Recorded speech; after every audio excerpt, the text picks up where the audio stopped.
സരസ്വതി മാത്യുവിന് പരിപൂർണ്ണ അവകാശം നൽകി. മിസ്റ്റർ മാത്യു എഴുതി കൊടുത്ത എസ്റ്റേറ്റ് മാത്യു പോലും അറിയാതെ തൊഴിലാളികൾക്ക് മാത്രം അവകാശമുള്ള ഒരു സ്ഥാപനമാക്കി ആധാരമുണ്ടാക്കിയിരിക്കുന്നു.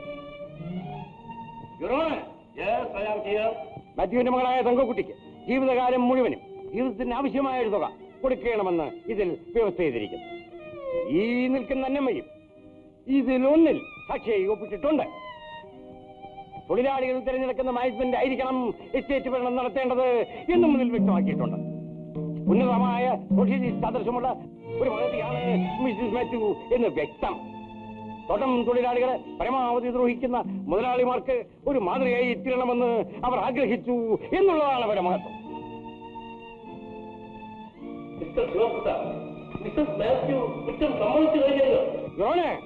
സരസ്വതി മാത്യുവിന്റെ മഹത്വം തെളിയിക്കുന്ന മറ്റൊരു തെളിവാണ്.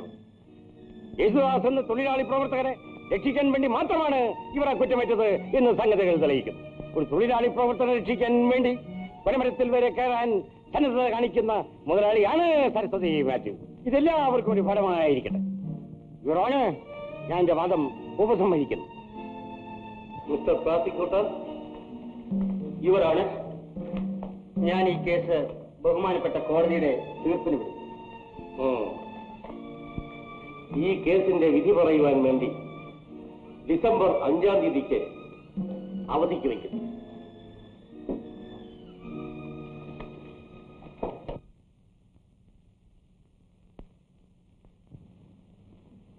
ഈ കേസ് ചാർജ് ചെയ്ത പോലീസ് ഉദ്യോഗസ്ഥൻ നീതിപീഠത്തെ തെറ്റിദ്ധരിപ്പിക്കാൻ ഒരു കള്ളക്കഥ തന്നെ കെട്ടിച്ചമച്ചിരിക്കുന്നു.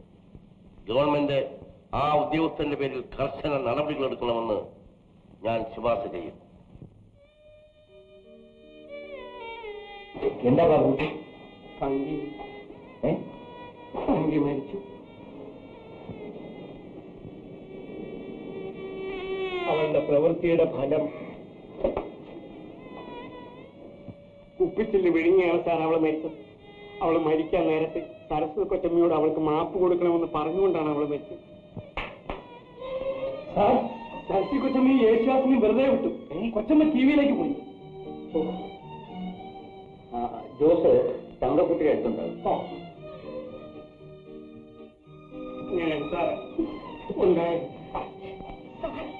നീ എന്തിവിടെ വന്നു? എന്നോട് ക്ഷമിക്കും, എനിക്ക് മാപ്പ് തരണം. അന്നമ്മ കൊച്ചമ്മ തന്നയച്ചതാ.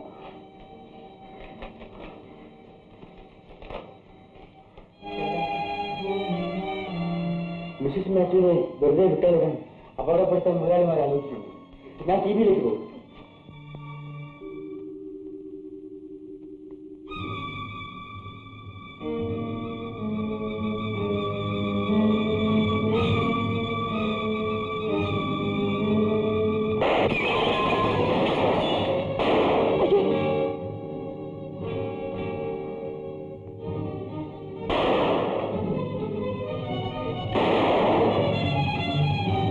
ശങ്കരകുട്ടി, എന്തൊക്കെയാണത്?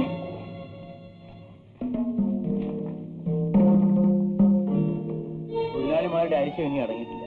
പക്ഷെ ഇപ്പോഴും അവർ പരാജയപ്പെട്ടു. ഓഹോ, ഞാൻ അടുത്ത മുറിയിലുണ്ടായിരുന്നു. വെടിപൊട്ടുന്ന ശബ്ദം കേട്ട് പുറത്തു വന്നപ്പോഴാണ് ഇവരെ കണ്ടത്. എന്തുണ്ടായി ശങ്കരൻകുട്ടി? ഉണ്ടായത് എന്താണെന്ന് നിങ്ങൾക്ക് അറിയാലോ. എന്റെ പൊന്നെ അമ്മാനെ, ഞാൻ സത്യം പറയാം. ഈ സാർ വെടിവെക്കുന്നത് ഞാൻ കണ്ടു. ഞാൻ ഭയന്ന് ഓടിയതാ. കള്ള, പച്ചക്കള്ള. ഇത് നിങ്ങൾ കൂടി അറിഞ്ഞുകൊണ്ടുള്ള ഗൂഢാലോചനയാണ്. അതൊക്കെ നിങ്ങൾക്ക് കോടതിയിൽ തെളിയിക്കാം. Now you are under arrest. അരുത്, ശങ്കരൻകുട്ടി അറസ്റ്റ് ചെയ്യരുത്. ശങ്കരൻകുട്ടി അറസ്റ്റ് ചെയ്യണ്ട. നിങ്ങളാരാ? നിങ്ങൾക്ക് എന്നെ മനസ്സിലായില്ല. ഞാൻ ക്രൈംബ്രാഞ്ച്. ഇവിടെ എന്തൊക്കെ നടന്നു എന്നുള്ളത് എനിക്കറിയാം. ഞാനും പാർട്ടിയും ഇവിടെ അടുത്ത റൂമിൽ തന്നെ ഉണ്ടായിരുന്നു. നിങ്ങളും മേനോനും കൂട്ടുകാരെ എന്തൊക്കെ പറഞ്ഞു എന്നുള്ളത് ഞാൻ എന്റെ ടേപ്പ് റെക്കോർഡിലാക്കിയിട്ടുണ്ട്. നിങ്ങളുടെ സസ്പെൻഷനോ മേനോനെ കൂട്ടരെയും അറസ്റ്റ് ചെയ്യാൻ പുതിയ DSP ശ്രീനിവാസനെ കൂട്ടരെയും ഞാൻ ഏർപ്പെടുത്തി.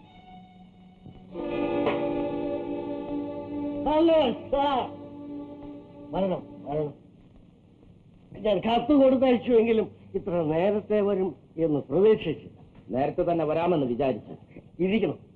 ഇവരെ പരിചയമല്ലോ. Mister John Sebastian. Mister Sadanandan. നേരത്തെ കൂടി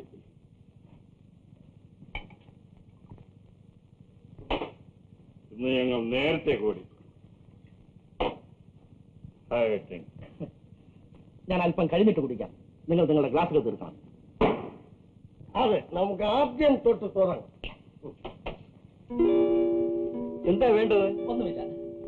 എന്റെ ജോലിക്കാരൻ പുറത്തെവിടെ പോയിരിക്കുകയാണ്. എന്താ വേണ്ടത്? പ്ലീസ്. Nothing nothing.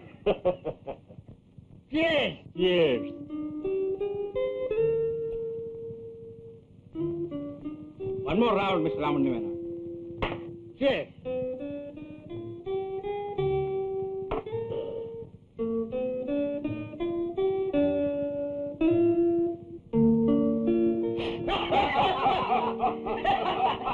എന്ത് പറ്റി?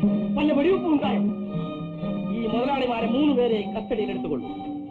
ഈ വേഷമൊക്കെ അഴിച്ചു മാറ്റി വിലങ്ങ് വെച്ച് എസ്റ്റേറ്റ് റോഡിലൂടെ 1 മൈൽ നടത്തിയിട്ട് വേണം ഈ മാന്യന്മാരെ വാനിൽ കയറ്റാൻ. പിന്നെ കാണാം.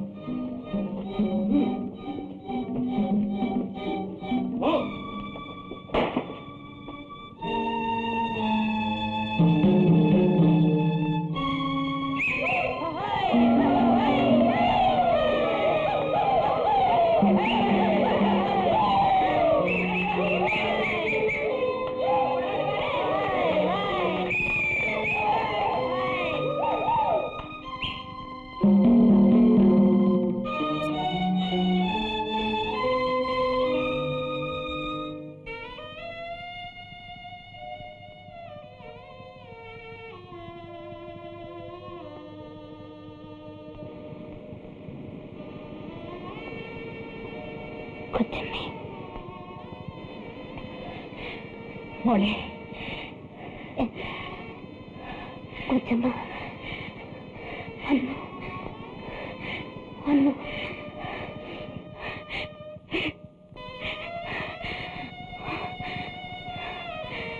മോളെ മോളെ മോളെ മോളെ.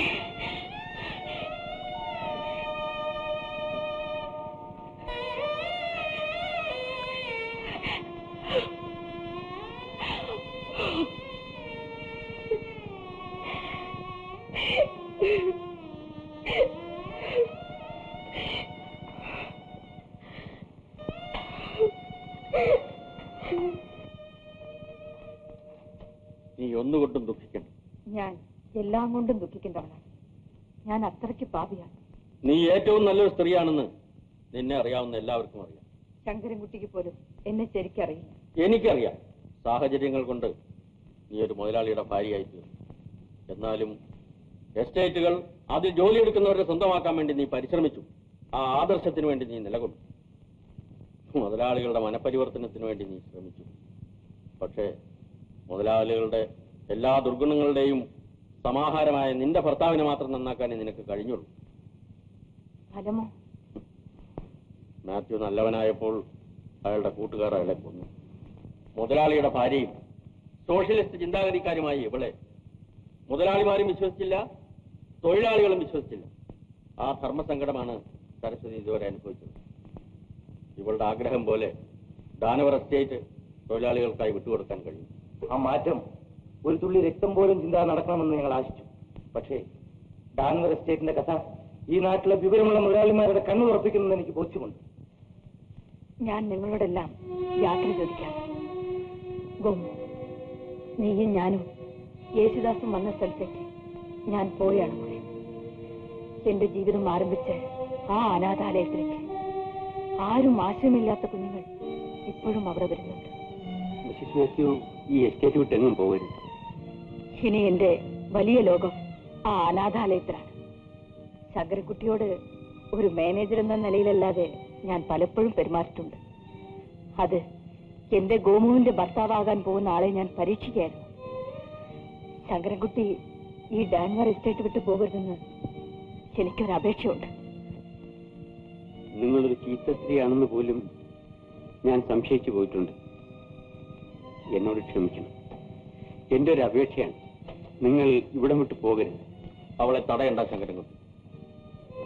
അവൾ മുതലാളിയായിരുന്ന ഒരു തൊഴിലാളിയാണ്.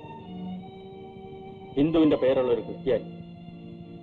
ഹിന്ദുവോ ക്രിസ്ത്യാനിയോ അല്ലാത്ത മനുഷ്യനാണ് എന്റെ മകൻ യേശുദാസ്. അവന്റെ സഹോദരിയാണ് ഈ നിൽക്കുന്ന ഗോമു. ഈ ഒരു അന്തരീക്ഷം സൃഷ്ടിക്കാൻ ഇനിയും ഇവൾക്ക് കഴിയും. അവൾ പോയിക്കൊള്ളു. എന്നെ അമ്മയെന്ന് വിളിക്കോ? എന്റെ അമ്മ എന്നെ പ്രസവിക്കുന്ന എന്റെ അമ്മ